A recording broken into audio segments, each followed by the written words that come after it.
Ratings and research. We're taking a quick break here, just coming back in exactly 2 minutes. We've got more on the market when we return. We also have an interesting company. KDDL, that's Kamla Dials and Ethos. We have Yashwardhan Sabu, CEO at the company, joining us. We're back with him.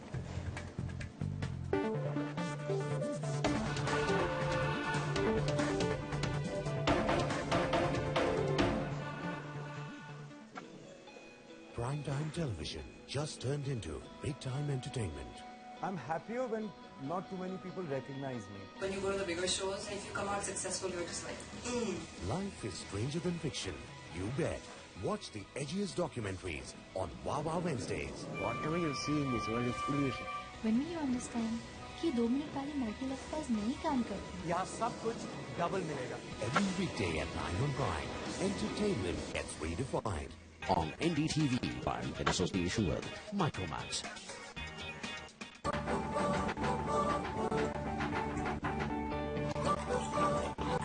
A nation prospers only when all sections of society prosper. India's backward communities have embraced entrepreneurship. They own 57% of non-corporate small businesses in urban India and 63% in rural India. Yet they get less than 4% of their finance from banks. It's time to create a system of financial support for them. After all, small business is big business. Small business finance, fuel for a growth economy. Bouncing back from zero to full house with your United India's householders and shopkeepers policy. United India Insurance Company Limited. Solutions that bring back smiles real fast. Imagine the next level in luxury showers. Combine showering with hydrotherapy. Revive in your very own spa. Imagine rejuvenation at any time with the most innovative Grower F Digital Deluxe, now available with Bluetooth connectivity. Visit us at grower.co.in and turn your bathroom into a spa. Welcome to value investing. ETFs are value investing because of low portfolio churn. ETFs are value investing because of stock market returns. ETFs are value investing because of low fund charges. ETF. Enjoy the future. National Stock Exchange.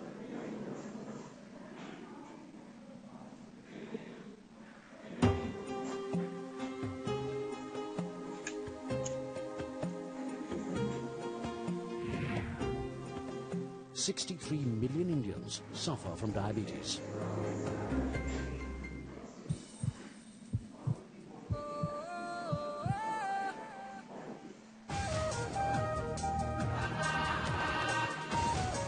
This is NDTV, and you're watching NDTV Profit in association with NSC.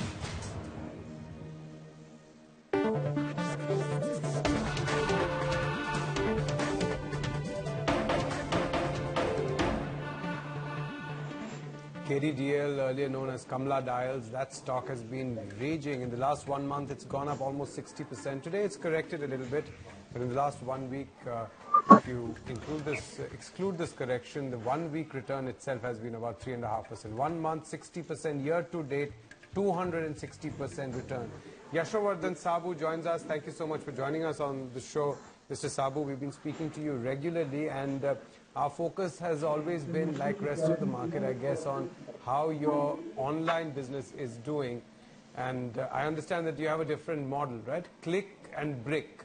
That's right. The model you told us about. How is that doing now? Well, that's actually meeting our expectations, and I must say that is one of the anchors by which we are continuing to grow at about 30% in our retail business ethos.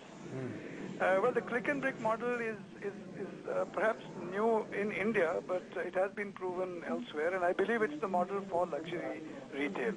What happens is we've got so the leads that come onto our internet, onto our website through the internet, we are not satisfying or fulfilling them directly with e-commerce, and the reason is that e-commerce, direct sale through the website is not permitted by most of the international premium and luxury watch brands, and we respect that policy. But instead, we interact with the leads that come in through information center, which consists of 27 watch specialists today. This interaction captures the interest of the potential customers who are eventually directed to the most convenient store. The store is pre-informed of the customer's choices, who is going to be coming in when to visit the store, and final interaction experience happens at the store level, and the lead is converted to a sale over there. So this is really offering an experience which is sort of seamless between the internet and the physical space, physical stores, which I believe is going to be the template for the future as well. For the customers, there's increasingly no difference between the internet and physical stores. They're going seamlessly. They're researching on the net, buying in the store. They're looking at things in the store and coming back to internet. So I think it's a seamless experience going forward, and we are aiming to do that, and it's been very successful for us. This year, we expect almost a quarter of our sales to come from the leads generated by our internet model, up from around 16% last year. So how does it affect your costs? It has a very favorable implication for our cost, and that's one of the reasons why we are pursuing this model. Because what it does is it enables us to continue our growth at about 30%, which we have done over the last 4 or 5 years, without having to physically expand stores as much. So the internet enables us to increase our reach within a city, in the surroundings of a city, without having to open necessarily as many new stores. Now, without as many new stores, we save on rent, we save on personnel costs, and we save on the need to stock more. So instead of stocking the same stock at different stores, we can increase the depth and width of stock at our existing stores. So what it does is, as a percentage of sales, it drives down costs of rent, people costs, and eventually stocking costs as well. So essentially, if your buyer wants, let's say, a particular kind of watch, then you arrange for that watch to come to that store, right? You don't have to keep that stock right there. That's possible as well, and that frequently happens. So because we know... If I go to the internet right now and go to your site, yes, what I'll see is already available in the store, or is it something that is a broad stock available on the net, but not necessarily at the store closest to me? You're right. So it is the stock available with Ethos. Okay. It's not necessarily the stock available in a particular store. But if you choose a watch, or typically a customer would choose a range of watches. Okay, I'd like to see these 3 or 4 watches, which you would put onto the watch tray. And you'd say, okay, I would like to go to such and such store, which is convenient to me. And in 1 or 2 days, we try to have that selection of watches, either from that store or from elsewhere, brought over there so the customer can go and physically experience and see the whole selection of watches. So you're exactly right. What is coming in the way a little bit right now is the lack of GST. But with the coming of GST, what's going to happen is that the movement of stock will happen fast and without any impediments. So that will actually increase the efficiency of this model multifold. But even today, we are transferring stock from one state to another to better meet the needs of the customers. But clearly, I was looking at your conference call that you did after your latest results, and it seems that you've closed quite a few stores as well, right? Yes, we have closed stores. We have closed 6 stores, I believe, this year. Mostly these are stores that are non-performing, and these are small stores. So what we also see going forward in our pursuit of this 30% rate of growth is that very small stores don't seem to work as well for us. In the new model, they don't really serve a purpose because we can't really pack in enough brands over there. And there is the potential for growth is less because, as I mentioned to you, instead of opening multiple new stores with the same stock in those stores, we are seeing it as more logical that we rather stock greater width and depth of merchandise in existing stores. And for that, we need larger stores. So instead of having more number of stores, we are saying larger stores, fewer stores.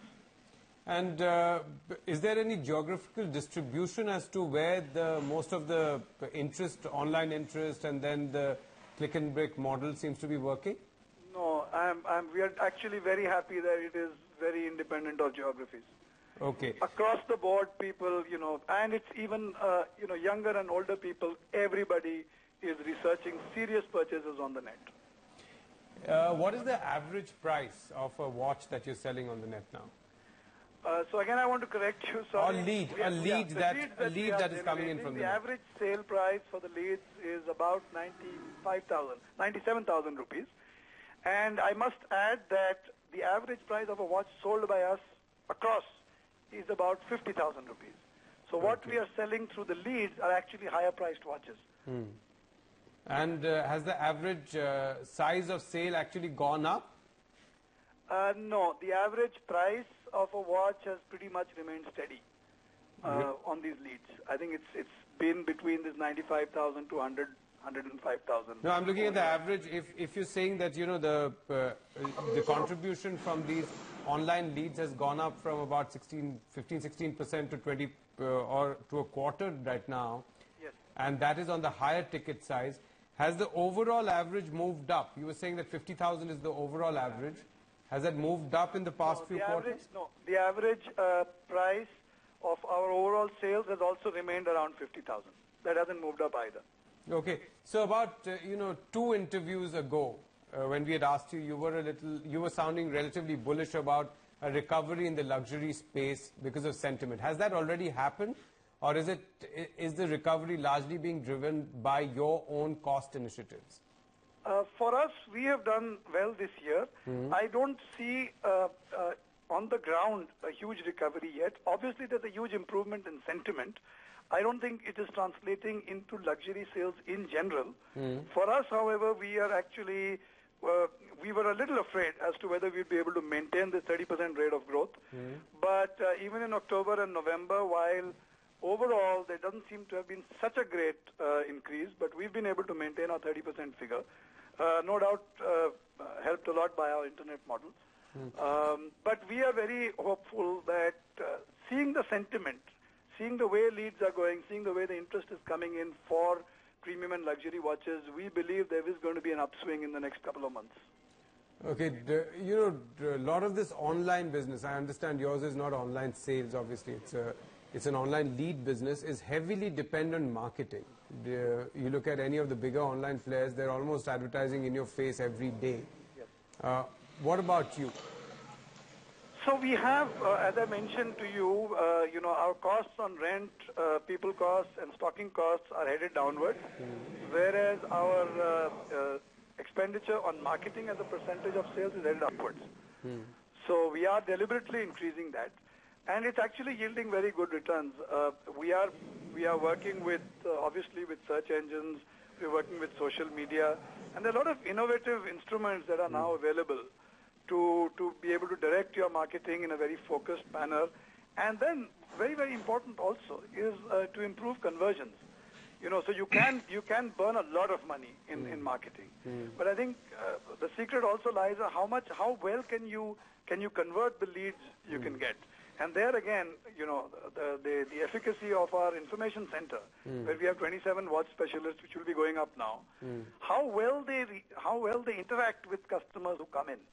These are premium and luxury customers. If you just offered a direct e-commerce model, even if the brands were to permit that, which they don't, I think it compromises the whole image of luxury. We are not really, taking Pepsi out of a vending machine. Yeah. So when the people are buying, they're investing in a watch, they like to be guided. They like to talk. They like to chat about, what is going to be its value in the future. Is this an investable watch? Is this something that will go, and we train our guides to tell them that. Will it go with the personality? Is it something that goes with your style? I think all of these interactions are very, very important. And it's just not a question. So for example, we say the training of our watch specialists is as important a marketing cost as what we may spend on search engines or on media. Mr. Sabu, you're not expanding in terms of physical presence, your costs are going down. So are you in any need of money to invest any further? We will be expanding number of stores. It's just that it won't be going up as much as we had thought 2 or 3 years ago. And we will be needing investments to continue our growth at this 30% benchmark for the next couple of years. So that brings me to the question, are you in talks to two things? One is to hive off the online business at all, to list it perhaps, or to even get some private placement there? I don't think we are looking at separating the online business with the physical stores, because as I Or mentioned, even the retail business itself, because you also have the part of your business is to make parts, watch faces. correct. That's the parent company, KDDL Limited, Yeah. as you mentioned.